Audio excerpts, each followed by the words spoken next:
Assalamualaikum warahmatullahi wabarakatuh. Perkenalkan, nama saya Usama bin Bajra. Saya sekarang ingin menjelaskan tentang Human Resource Information System atau disingkat HRIS. Apa itu HRIS?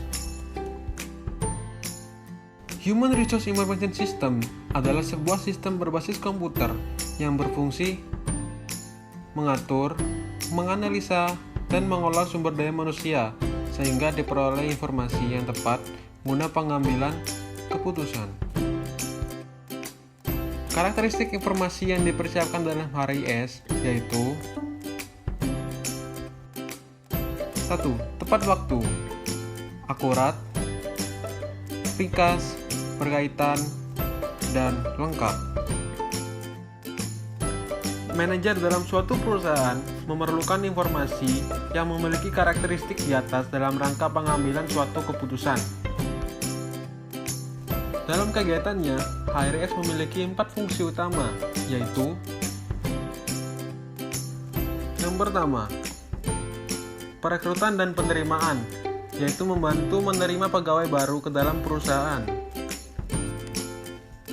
Yang kedua, pendidikan dan pelatihan, berguna mengatur berbagai program pendidikan dan pelatihan yang diperlukan untuk meningkatkan pengetahuan dan keahlian kerja pegawai.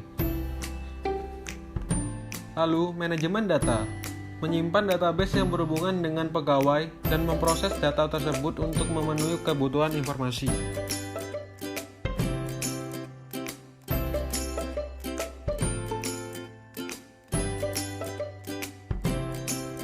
Pemberhentian dan administrasi tunjangan, mengurus program pensiun perusahaan bagi mantan pegawai yang berhak. Modul HRIS memiliki 2 subsistem, yaitu input dan output. Pada input, terdiri atas 3 subsistem, yaitu subsistem informasi akuntansi, subsistem penelitian sumber daya manusia, dan subsistem intelijen sumber daya manusia.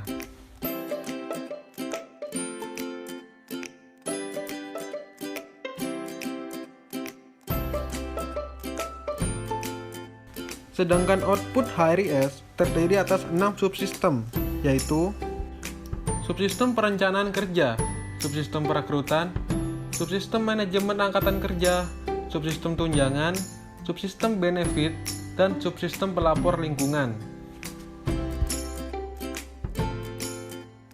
Dalam pelaksanaannya, kegiatan HRIS dilakukan oleh seorang HRD atau Human Resource Department. HRD bertanggung jawab terhadap pengelolaan sumber daya manusia dalam sebuah organisasi.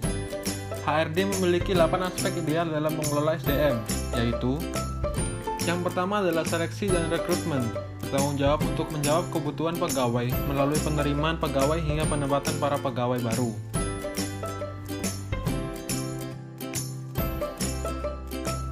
Yang kedua adalah pelatihan dan pengembangan. Fungsi yang menjaga kualitas sumber daya manusia dalam organisasi melalui berbagai aktivitas pelatihan dan pendidikan pengembangan. Compensation dan benefit, berfungsi untuk menyusun strategi hingga implementasi atas seluruh kompensasi yang diterimakan kepada pegawai yang mengacu pada kondisi pasar.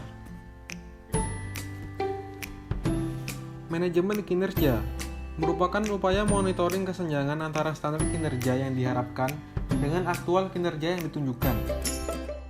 Perencanaan karir, bertanggung jawab atas pengelolaan perencanaan dan jenjang karir bagi seluruh anggota organisasi. Hubungan karyawan, berfungsi sebagai internal PR bagi setiap kebutuhan pegawai terhadap informasi, kebijakan, dan peraturan perusahaan. Separation management, yaitu fungsi yang mengelola seluruh tindakan pemutusan hubungan kerja dalam organisasi. Personal administration dan HRIS, fungsi ini bertanggung jawab terhadap employee database, payroll, dan pembayaran benefit lainnya, pinjaman karyawan, absensi, pencatatan cuti tahunan. Masing-masing pilar inilah yang akan menopang kinerja fungsi HR dalam organisasi untuk dapat menghasilkan sumber daya manusia berkualitas untuk menjawab kebutuhan bisnis dalam organisasi. Demikian penjelasan saya tentang Human Resource Information System. Saya mengucapkan terima kasih, semoga bermanfaat. Assalamualaikum.